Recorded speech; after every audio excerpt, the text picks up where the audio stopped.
All right, and then we moved to the co-main event, and we had a 3-round fight between Charles "Do Bronx" Oliveira and Tony Ferguson. So let's get into it. Tony Ferguson, Charles Oliveira. Charles Oliveira in this fight does something to Tony Ferguson that not even, in my opinion, Justin Gaethje did to Tony Ferguson.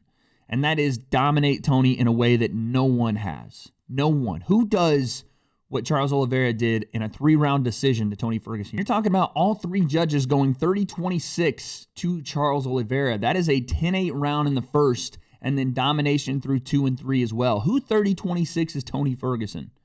The answer is nobody, except Charles Oliveira.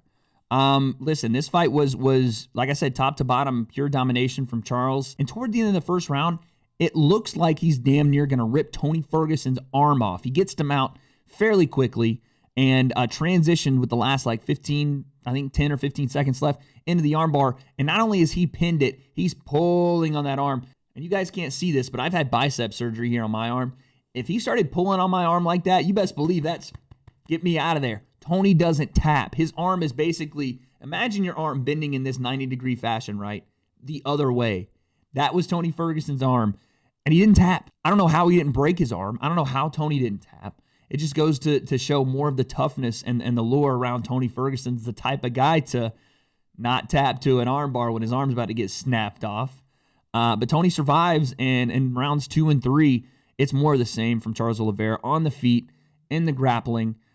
He's picking Tony up off the ground, launching him into the air, and tossing him on the mat. The strength this guy has at 155, and this is an 8-fight win streak now for Charles Oliveira. He has to be in title conversation. I'm not saying he's the next shot at the title, although if you said Charles Oliveira gets the next shot at 155, I'm not going to argue. It's just that you have guys like Conor there, which again, I know Conor has 1 win at 155. I know. It's not necessarily the same as an 8-fight win streak for Charles Oliveira. I think Conor's namesake, his ability as a former champion to draw, as well as his talent level. We're going to see if he really is still as good as Conor's ever been in this Dustin Poirier fight coming up. He's right there. Dustin's right there. Justin's right there. Michael Chandler's in there somewhere. I think Charles Oliveira is right in that mix. And again, if you say he's the next guy at 155, if you say he's the best guy at 155, I'm not arguing with you because he looked like one of the best guys at 155 on Saturday night. So I don't know where we go from here for Charles Oliveira, but more so, and I guess something that's going to get swept under the rug a little bit, and it sucks because Tony has been a mainstay here at 55. Where do we go with Tony Ferguson? Talking about a 12-fight win streak. Never got to fight for the undisputed title. Yes, he held interim titles. Yes. But he never got to fight for the undisputed. He never got to fight Khabib. And I don't think we're seeing that fight again. I said this in the last video that we did about Tony. If he lost this fight, that we would never see the Khabib fight again, ever. And I stick by it, man. I don't think Tony ever is going to see the Khabib fight. I don't know if he'll ever see the title again or a title opportunity again.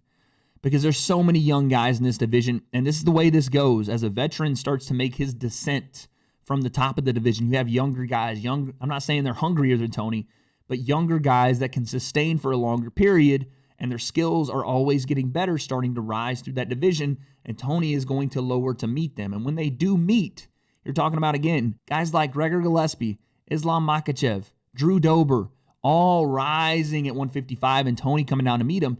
It's not going to be a fun night out for Tony. It really isn't. And again, when you start to make that descent as a veteran, it usually means you're not coming back up. I don't know if there's been a fighter that has gotten the shorter end of the stick when it came to title opportunities with 12-fight winning streaks like Tony has.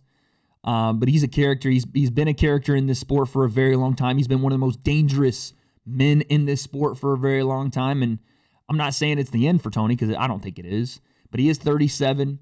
And where he goes from here, I don't really know, but I hope for the best for Tony. And who knows, man, if anybody can turn it around, there's a type of guy that could, and his name's Tony Ferguson. But we have to give our credit to Charles Oliveira. Where he goes next is now the big story. He's got every skill you're looking for in a title contender. Amazing Brazilian Jiu-Jitsu. His grappling, wrestling, he's so strong at 155 pounds.